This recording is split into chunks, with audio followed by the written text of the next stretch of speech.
But that was, at the time, that was the best one. At that time, yeah. I had one, I broke it. Oh, really? Why didn't you send us? It slipped out of my pocket. That's the last time I had an expensive phone. Oh, yeah. Yeah, not like today. Okay, I'd like to know about your video productions, especially for learning English. Okay, can you tell us about it? Okay, well, the first videos I did were in a very simple style, with me talking and explaining about principles of grammar. Talking your own? Talking by myself and filming myself. Then the second generation of videos I did were more using a skit. With a short story. Oh, it's a with some kind of an interesting theme, some kind of drama, some kind of humor in it, but organized around some principle of grammar. So the first ones were something like present perfect tense, past perfect tense, passive verbs. And now I'm doing other things that are a little bit confusing. Somebody in Jakarta requested I do something on rather than, because those can be confusing. Rather than, except for, in addition to, these are confusing things.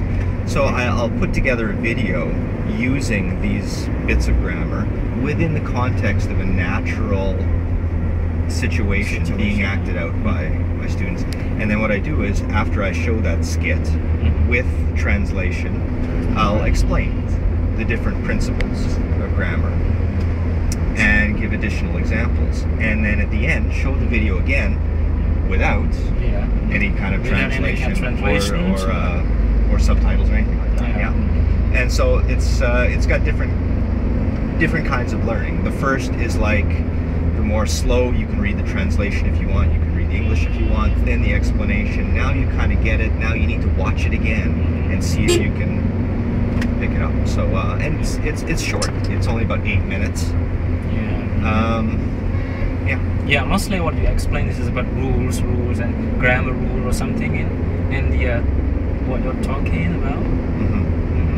It's usually it's not necessarily grammar rules, but it's some part of English that that students will find confusing. And I'll also include things like maybe something more idiomatic or colloquial English, which is something we say that people might not understand within the context of the video. Right, yeah. People believe, especially where, native speaker says that if you want to learn English, you just learn in English surrounding. What do you think about it? So we have to get involved in the conversation with the native speakers over there. What are you going to do though when you confront the native speaker? I know that this is a big problem for Indonesians, particularly because you don't have a lot of native speakers to talk to.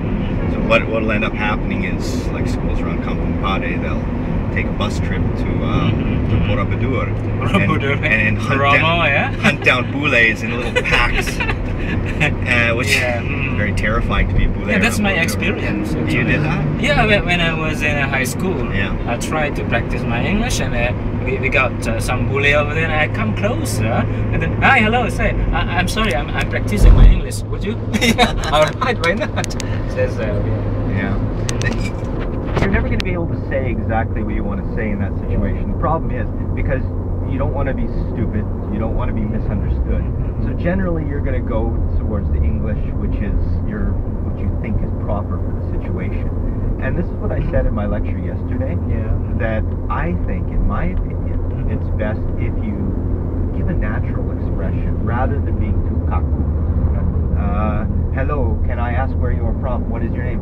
And this bell goes off in the foreigner's head like, oh, get out of here. I can't take this. This is kaku, right? Yeah. I even had a word for people like that when I lived in Korea. I called them language parasites, because they grab onto you, and it's not a real conversation. It's just kind of using you.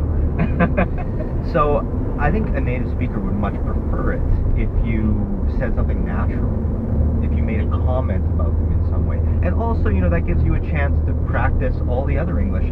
I mean, you're going to hammer down, how are you today? How do you like it? What do you think about Indonesia? Where you come from? That's hammered in your brain already, okay? You're not going to forget that. So try something else.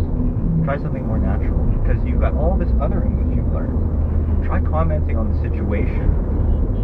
Yeah, I heard something new from you here. Hammer down in my head. This is hammer. This is real hammer. Yeah. Right? You use it? Well, Is it not an an idiom actual or hammer. expression? It's an expression. An To expression. hammer something in your head. Yeah. Oh, I see. Yeah. Okay, right. Okay, thank you very much. Okay. Yeah. That's all about Woon.